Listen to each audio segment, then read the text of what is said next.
Hello అందరికీ welcome back to Dolly dumplings. ఇవాల్టి video వచ్చేసి శ్రీరామనవమికి ప్రత్యేకంగా చేసుకునే 3 రకాల ప్రసాదాలని తయారీ విధానాన్ని ఎలా చేసుకోవాలో ప్రాసెస్ చూసే ముందు ఫస్ట్ టైం మన ఛానల్ ఎవరైనా చూస్తున్నట్లయితేనో ప్లీజ్ సబ్స్క్రైబ్ చేసుకోండి.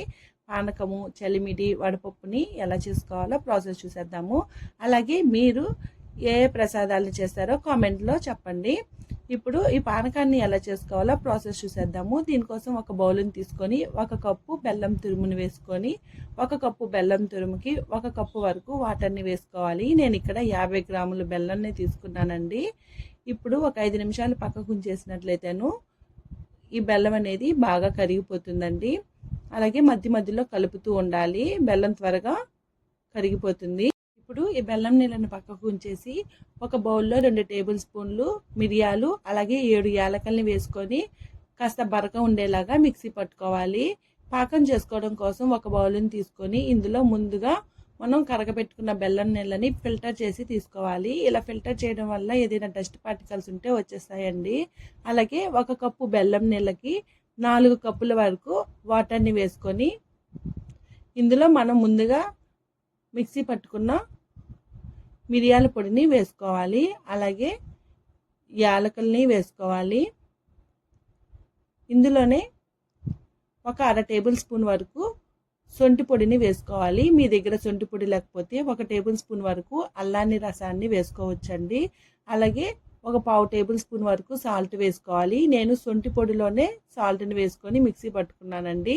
ఇప్పుడు వీటిని వేసుకొని ఒకసారి బాగా మిక్స్ చేసుకుని తులసాకుల్ని వేసుకోవాలండి. అంతే, పానకం రెడీ అయిపోయింది. ఇప్పుడు చలిమిడిని ఎలా చేసుకోవాలో ప్రాసెస్ చూసేద్దాము. దీనికోసం ఒక ప్లేటుని తీసుకొని ఇందులో 1 కప్పు వరిపిండి తీసుకోవాలి. నేను ఇక్కడ పొడిపిండినే వాడుతున్నానండి.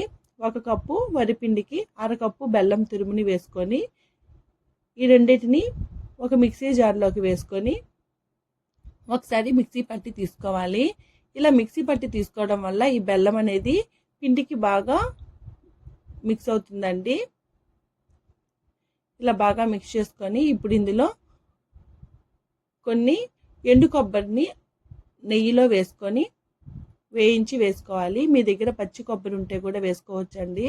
అలాగే ఒక 1/2 టేబుల్ స్పూన్ వరకు ఇలాచీ పౌడర్ని వేసుకొని కొద్దిగా వాటర్ని యాడ్ చేసుకుంటూ ఈ చలిమిడిని బాగా మిక్స్ చేసుకోవాలి. మీరు ఒకేసారి వాటర్ని యాడ్ చేసి పిండిని కలిపారంటేను మనం బెల్లం వేస్తున్నాం కాబట్టి పిండి లూజ్ అయిపోయే ఛాన్సెస్ ఉంటుందండి. దానికోసమే కొద్దిగా వాటర్ని వేసుకొని పిండిని గట్టిగా కలుపుకోవాలి.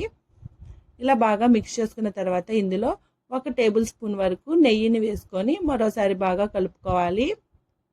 నెయ్యిని వేసుకోవడం వల్ల ఈ చలిమిడికి మంచి రుచి వస్తుందండి. రుచి అయితే చాలా అద్భుతంగా ఉంటుంది. ఇలా బాగా మిక్స్ చేసుకొని పక్కకు ఉంచేసుకోవాలి. అంతేనండి, చలిమిడి కూడా రెడీ అయిపోయింది. ఇప్పుడు వడపప్పుని ఎలా చేసుకోవాలో చూసేద్దాము. దీనికోసం ముందుగా 1 గంట వరకు పెసరపప్పుని నానబెట్టి తీసుకోవాలి. నేను ఇక్కడ ముందుగా నానబెట్టేశానండి. 1 కప్పు పెసరపప్పుని నానబెట్టి నీళ్ళని వడగట్టేసి నీళ్ళేమీ లేకుండా తీసుకోవాలి. అలాగే ఒక చిన్న బెల్లం ముక్కను పెట్టుకోవాలి. ఈ వడపప్పుని ఒక్కొక్క ఏరియాలో ఒక్కోలా చేస్తారండి. మీరు ఎలా చేస్తారో కామెంట్ చేయండి. చూశారు కదా 3 రకాల నైవేద్యాలని ఎలా చేసుకోవాలో. మరిన్ని వీడియోస్ కోసం మన ఛానల్ని సబ్స్క్రైబ్. ఈ వీడియో మీకు నచ్చితే లైక్ చేయండి, షేర్ చేయండి. మరిన్ని రెసిపీస్ కోసం మన ఛానల్ని సబ్స్క్రైబ్ చేసుకోండి. Thank you.